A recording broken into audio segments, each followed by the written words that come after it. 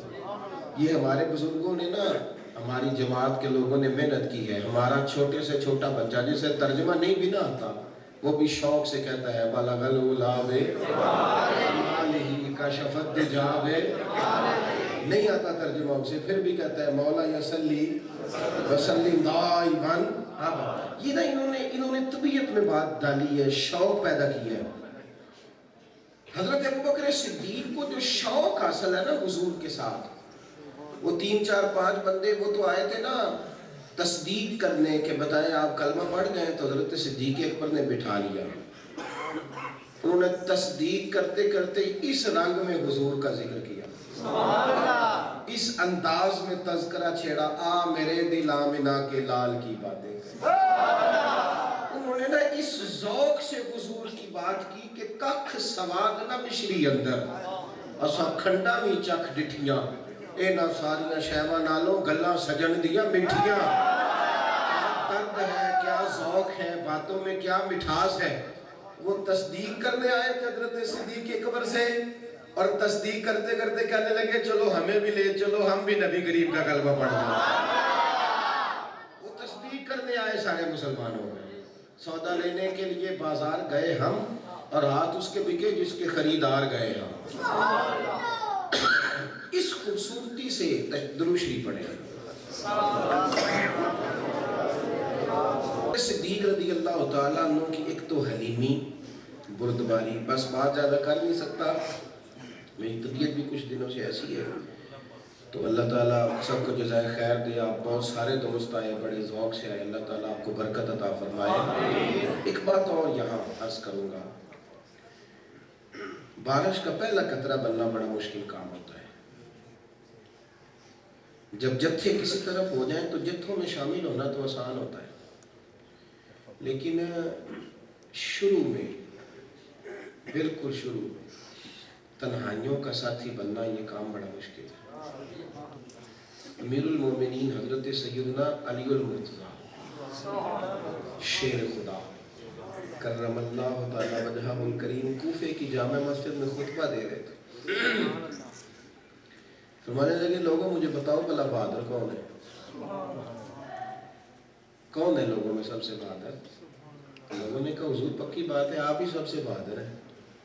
تو حضرت علی رو پڑے، فرمانے لگے پھر تمہیں بہادر بندہ نہ بتائے کہ بہادر کون ہے۔ پہلوان اگر کسی کو پہلوان مانے پھر تو وہ بڑا ہی پہلوان ہوگا۔ نہیں سمجھے یہ بات؟ چلو سادہ کرنے ہیں، مولوی جے کسی نے بڑا مولوی بن جاتا تو بڑا ہی بڑا مولوی ہے جی، بات کی سمجھ آ رہی ہے؟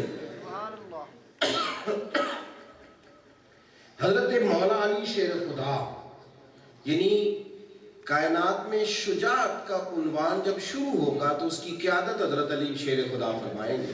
عنوان شروع ہی حضرت علی سے، تمہیں بتاؤں بہادر کون ہے؟ حضور بتائیے۔ تو حضرت علی رو پڑے، فرمانے لگے لوگوں سب سے بہادر شخص کا نام حضرت ابوبکر صدیق۔ فرمانے لگے مجھے مکے کا وہ دن یاد ہے جب سارے کفار معاذ اللہ حضور کی طرف بڑھے تھے برے ارادے سے، اور انہوں نے کریم کو تکلیف دینی شروع کی تھی، تو کسی نے جا کے بتایا جناب صدیق اکبر کو کہ وہ تو حضور کو تکلیف دے رہے ہیں۔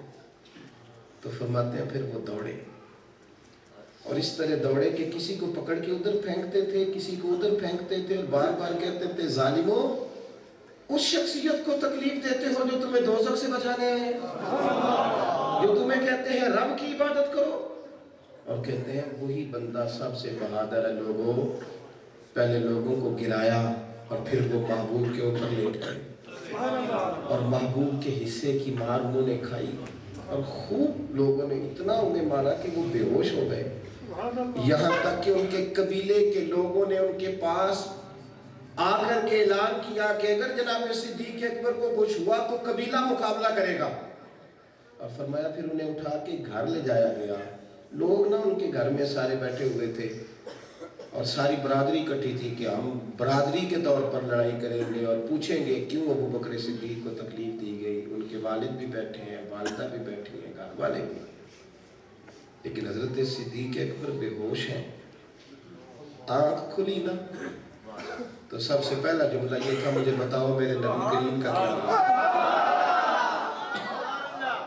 بتاؤ نا حضور کا کیا حال ہے، نبی کریم کی کیفیت کس طرح کی ہے. عشق لگا سی کھیڑا کھیڑ گئی تو میں نے پھر کھیڑا پول گئے. میں کجل پایا سی یار دے ویکھ لیں، اب ایکھو دی یاد روندے ہیں گل لگے. حضور کی طبیعت کیسی ہے، کیفیت کیسی ہے، بتاؤ نا. تو اشارہ دیا گیا آپ کو کہ چپ کریں، برادری بیٹھی ہے اور یہ اکثر لوگ ان میں سے مسلمان نہیں، اٹھ کے چلے جائیں گے. اس بیماری کے عالم میں بھی یہ روایت مولا علی شیر خدا بیان کرتے ہیں، میں اس حالت میں بھی فرمایا حضرت ابوبکر صدیق نے اللہ اکبر کہ مجھے ان لوگوں کا نہ بتاؤ، جس کو بیٹھنا ہے بیٹھے، جس کو جانا ہے جائے، بتاؤ حضور کا کیا ہے. جب آپ ہمارے ہاں ساری زندگی ہم فیصلہ ہی نہیں کر پاتے کہ اصل میں ہم کیا ہیں، ہم نے کدھر جانا ہے، ہم نے کس پہلو پہ دین کی عمل کرنا ہے. کچی پکی دوستیاں، کچے پکے جرانے، کچی پکی استادی شگردی، کچی پکی پیری مریدی، کچا پکا عقیدے کے ساتھ تعلق ماضی، اسی میں وقت ضائع ہوتا ہے. حضرت ابوبکر صدیق رضی اللہ تعالیٰ عنہ انفرادی شخصیت، ایک خوبصورت آدمی. آخری بات سنیں، جو مال ہوتا ہے نا، یہ کسی نہ کسی طریقے سے انسان کو اپنی طرف کھینچ لیتا ہے. وہ ایک شاعر نے کہا تھا کہ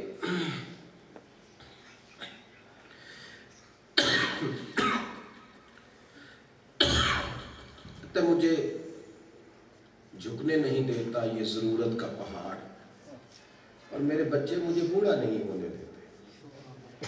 کوئی نہ کوئی ضرورت رہتی ہے، ڈھیر سارے لوگوں کو رہتی ہے. اور پیسے ہمارے ہاں لوگوں کے نا آمدن نہیں کم ہوتی، لوگوں کے خرچے زیادہ ہو جاتے ہیں. یہ ہمارے دور کا مسئلہ روزی روٹی نہیں ہے، ہمارے دور کا مسئلہ کار کوٹھی ہے. روزی روٹی تو ملتی ہے، یہ جو بہت پریشانیاں، بڑے پردیس اور بڑے لمبے کھاتے، یہ کار کوٹھی کے. آپ کے پاس جتنی زیادہ آمدن ہونے لگ جاتی ہے، آپ کے اخراجات بھی اتنے زیادہ ہی ہونے لگ جاتے ہیں، اور پیسے آ جائیں تو لگنے کی جگہ بھی بانی جاتی ہے. حضرت صدیق اکبر رضی اللہ تعالیٰ عنہ نے مال کمایا. نبی پاک صلی اللہ تعالیٰ علیہ وسلم نے نا حضرت ابی بن کعب نے کہا تھا میں نے سارا مال دینا ہے، تو فرمایا نہیں، چوتھا حصہ دو. حضرت عبداللبابا نے بھی ایک دفعہ کہا حضور سارا دینا ہے، فرمایا چوتھا حصہ، باقی اپنے بچوں کو دے. حضرت صدیق اکبر نا سارا ہی باندھ کے لے آئے. یہ آپ نے، میں نے کہہ دیا نا اور آپ نے سن لیا ہے، کام بڑا مشکل ہے، کام بڑا ہی مشکل ہے. سگے بھائی کو ضرورت ہوتی ہے، سگے بھائی کو، میں ذمہ داری سے کہہ رہا ہوں، تجربے کی روشنی میں کہہ رہا ہوں. سگے بھائی کو ضرورت ہوتی ہے، وہ مجبور ہوتا ہے، اور دوسرا بھائی مالدار ہوتا ہے، پر وہ کہتا ہے میں کیا کروں، میرے بچوں کا مسئلہ ہے. اندر پیسے پڑے ہوئے ہیں اور بھائی مجبوری سے مار رہے ہیں، لیکن لوگ توجہ نہیں کرتے، غور نہیں کرتے.